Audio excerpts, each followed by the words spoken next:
নমস্কার বন্ধুরা, sister tasty kitchen আপনাদের সবাইকে স্বাগত জানাচ্ছি।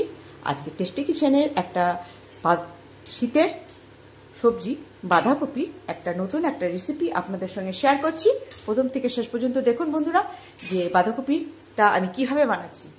প্রথমে আমি এই যে বাঁধাকপিটাকে এরম করে কেটে নিয়েছি আর কড়াই বসিয়ে দিয়েছি, গরম হয়ে গেছে। এইবার দিয়ে দেব ঘি। তার আগে আমি বলে দিচ্ছি যে বাঁধাকপির আমি রেসিপিটা কি করছি। ক্যাবেজ মিল্ক, মানে মিল্ক ক্যাবেজ। তো বন্ধুরা, আমি এবার কড়াইতে আমি তেল দিয়ে দিচ্ছি 2 চামচ মতন ঘি। এখানে আমি ঘি দিয়ে কাজ করব আজকে। আমি কোনো সাদা তেল দেব না আর কোনো সর্ষের তেলও দেব না, এটা আজকে ঘি দিয়েই করব। না বন্ধুরা, এখানে আমি ঘিটা 2 চামচ মতন দিয়ে দিয়েছি।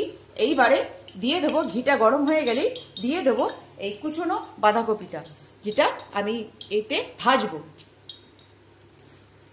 বন্ধুরা, কড়াইতে ঘিটা সমপরিমাণে গরম হয়ে গেছে। এইবারে দিয়ে দেবো এই কুচিয়ে রাখা বাঁধাকপি। এবার বাঁধাকপিটাকে ভালো করে কষে নিয়ে নুন দিয়ে ভেজে নেব।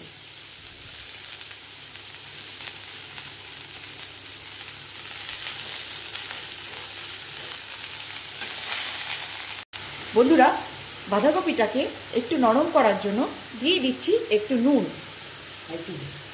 নুনটা দিয়ে দিচ্ছি বন্ধুরা, যাতে বাঁধাকপি থেকে যে জলটা সেটা ছেড়ে দেবে তাড়াতাড়ি করে, আর আমার বাঁধাকপিটা নরম হয়ে যাবে, তাহলে ভাজতে আবার সুবিধে হবে।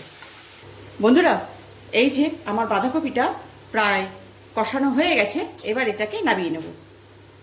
বন্ধুরা, কড়াইতে আরেকটু 1 চামচির মতন আমি ঘি দিয়ে দিলাম।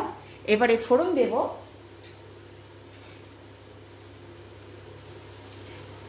তেজপাতা, এখানে কালো জিরে আছে, লবঙ্গ, দারচিনি, এলাচ একটু থেতো করে রেখেছি।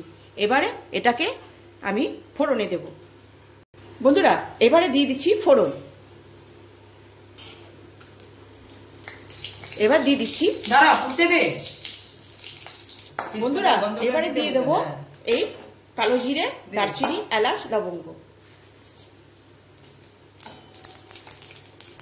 এবার ফোড়নটা পুড়ে গেলে এই যে বন্ধুরা আমি যে ভেজে রেখেছি বাঁধাকপিটা, সেইটা এবার দিয়ে দেব।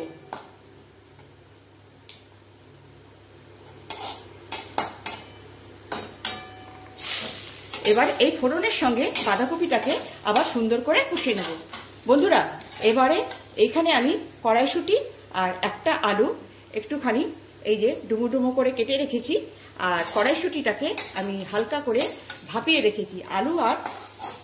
আলুটাকে আর কড়াইশুঁটিটাকে হালকা করে ভাপিয়ে রেখেছি। এইবারে এই যে এর ভিতরে দিয়ে কষিয়ে নেব। এটাকে দিয়ে ভালো করে একটুখানি কড়াইশুঁটি আর আলুটাকে দিয়ে একটু কষিয়ে নেব। বন্ধুরা, এবারে স্বাদ অনুযায়ী এখানে 1 চামচি চিনি আছে। এবার দিয়ে দিলাম চিনিটা দিয়ে ভালো করে কষিয়ে নেবে।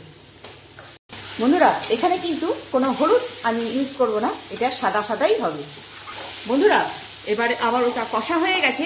এইবারে গুলিয়ে রাখা 1 বাটি দুধ আমি এবার এটাতে দিয়ে দেবো। এখানে আমি কোনো জল ইউজ করব না, শুধু দুধটাই আমি ইউজ করব।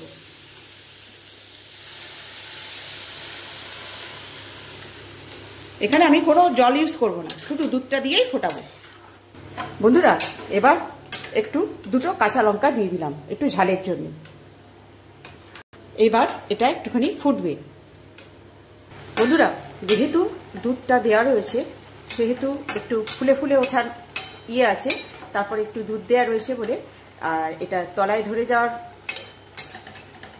সম্ভাবনা থাকবে, সেই জন্য একটু মাঝে মাঝেই এটাকে নেড়ে দিতে হবে। বন্ধুরা, যেই পজিশনে আমার দুধটা কমে এসেছিল মানে কড়াইতে, তো সেই তারপরে এরকম একটু ঢাকা দিয়ে যদি আমি রান্না করি, তাহলে পরে বাঁধাকপিটা সুসিদ্ধ হয়ে যাবে। বন্ধুরা, এখানে আমার দেখুন মিল্ক ক্যাবেজ পুরো তৈরি। এবার গ্যাস করব অফ আর করব প্লেটিং। তার মধ্যেও আরেকটা জিনিস আছে বন্ধুরা, এইবারে দিয়ে দেবো লাস্ট পজিশনে একটু ঘি দিয়ে আমি এটাকে নামিয়ে দেবো। দিয়ে একটুখানি হাত খুন্তিটা ধরো, সামান্য, পুরোটাই তো ঘি ঘি ঘি, এই জন্য একটুখানি জাস্ট একটু কাঁচা ঘিয়ের গন্ধটা আর কি ওটাকে ফ্লেভারে দিয়ে নেব। এবার গ্যাস করবো অফ আর করবো প্লেটিং। বন্ধুরা, এই যে আজকে আমার মিল্ক ক্যাবেজ তৈরি, কেমন লাগছে বন্ধুরা?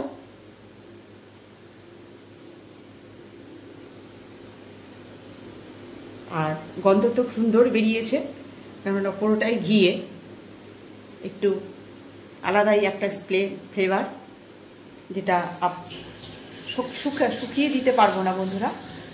আমি টেক্সচারটা দেখিয়ে দিতে পারি আর রেসিপিটা আমি দিতে পারি, কিন্তু আপনাকে এটা টেস্ট করে দেখতে হবে যে কেমন খেতে।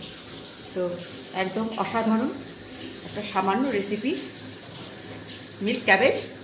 তো বন্ধুরা, এখনও মার্কেটে বাঁধাকপি অ্যাভেলেবেল, তো ভালো লাগছে কি না বলবেন, আর একটু লাইক শেয়ার করবেন, পারলে কমেন্টস দেবেন ভালো লাগলো কি লাগলো না, আর পারলে সাবস্ক্রাইব করে নেবেন যাতে নোটিফিকেশানটা আপনাদের কাছে আমি ছাড়তেই পৌঁছে যায়, আর আপনারা রেসিপিগুলো ইচ্ছে খুশি বানিয়ে খেতে পারবেন।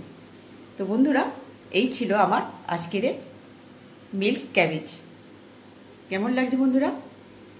ভালো লাগলে আবারও বলছি, আমার সামান্য রেসিপি, এটা আপনারা বানিয়ে খাবেন আর এনজয় করবেন। রাখছি বন্ধুরা, বাই।